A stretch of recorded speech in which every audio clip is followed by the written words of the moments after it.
నమస్కారం. నా పేరు కాసాని నాగశేష పద్మ. నేను అశ్వారావుపేట మున్సిపల్ ఎలక్షన్లో పోటీ చేస్తున్నాను. టీడీపీ బలపరిచిన టీఆర్ఎస్ అభ్యర్థిగా 8వ వార్డులో పోటీ చేస్తున్నాను. నా గుర్తు కారు గుర్తు. అశ్వారావుపేటలో నేను రింగ్ రోడ్డు కాడ మసీదు షాపులు పాడేసి 1 మంత్లో క్లియర్ చేసిస్తామని చెప్పారు. ఇప్పటి వరకు చేయలేదు. అక్కడ డస్ట్ ప్రాబ్లం వచ్చి చాలామంది ఇబ్బంది పడుతున్నారు. దాన్ని కూడా సాల్వ్ చేస్తాను. ఒక్కో ఇంట్లోనే 3-4 కాపురం చేసేలా ఉన్నారు ఒక్క గదిలోనే. అలా కాకుండా వాళ్ళకి సాధ్యమైనంత వరకు ఇల్లు వచ్చేలా చూస్తాను. ఇంద్రమ్మ ఇల్లు వచ్చినాయి అని చెప్పి కూడా చాలామందిని మోసం చేసి ఇబ్బందులు పెడుతున్నారు. పేర్లు పిలిచి కూడా మీకు ఇంకా రాలేదని అంటున్నారంట. నేను తిరిగినంత లెక్కలో నా వరకు వచ్చినవి ఇవి. డ్రైనేజ్ సిస్టమ్ ఒకటి, మంచినీళ్ళు ప్రాబ్లం ఒకటి బాగా ఉంది. ఇంకొకటి సీసీ రోడ్లు అయితే చాలా దారుణంగా ఉన్నాయి. కొత్తగా డెవలప్ ఏరియా అయిన దాంట్లోనే సీసీ రోడ్లు ఉన్నాయి. ఈ పాతగా ఉన్న ఊర్లో మాత్రం ఎక్కడ సీసీ రోడ్లు లేవు. అవి కూడా వేయాలి. చాలా ఇబ్బంది పెడుతున్నాయని చాలామంది చెప్పారు. నా 8వ వార్డులో అయితే ఒక హాస్టల్ ఉంది. అందులో అయితే కోతులతో పాటు పాములు కూడా నివాసం ఉంటున్నాయి. రాత్రుళ్ళు ఆడవాళ్ళు ఆ రోడ్డు అమ్మటి వెళ్ళాలంటే చాలా భయపడుతున్నారు.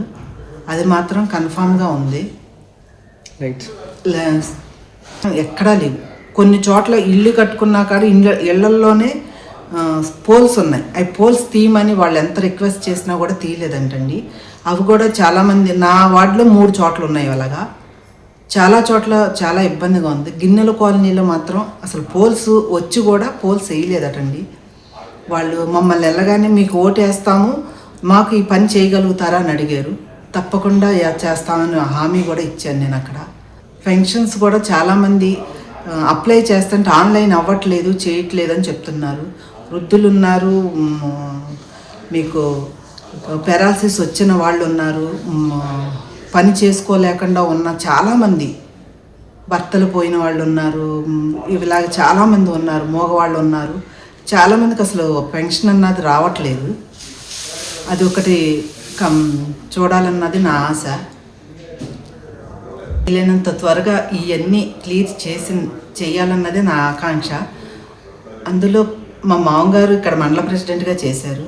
ఆయన ఇక్కడ చాలా అభివృద్ధి చేశారు. ఆయన చేసినప్పుడు తర్వాత అభివృద్ధి అంటూ వాటర్ ట్యాంకులు అంటూ ఏవీ రావలేదు.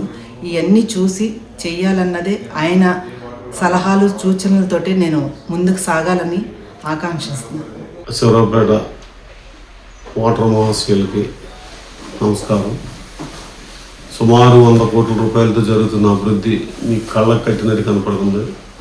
100 కోట్లు, 100 పడకల హాస్పిటల్ 36 కోట్లతో, మినీ స్టేడియం 5 కోట్లన్నరతో, 15 కోట్ల రూపాయలతో మున్సిపాలిటీ అభివృద్ధి, మున్సిపల్ భవనం 7 కోట్లు, 5 కోట్లు దుంతుకుంట చెరువు, 35 కోట్లతో రహదారుల విస్తరణ, డివైడర్ లైటింగ్ పనులు, అనేక రకాల అభివృద్ధి కార్యక్రమాలు మరియు పేదవాడి ఇంటి కళ కాంగ్రెస్ ప్రభుత్వం నెరవేరుస్తుంది.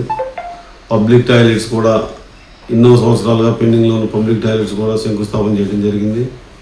రాబోయే 3 సంవత్సరాల కాలంలో అశ్వారావుపేటను సుందరనగరంగా తీర్చిదిద్దాలని గౌరవ మంత్రివర్యులు మరియు శాసనసభ్యులు ఆదినారాయణ గారు, ఎంపీ గారి యొక్క కోరిక.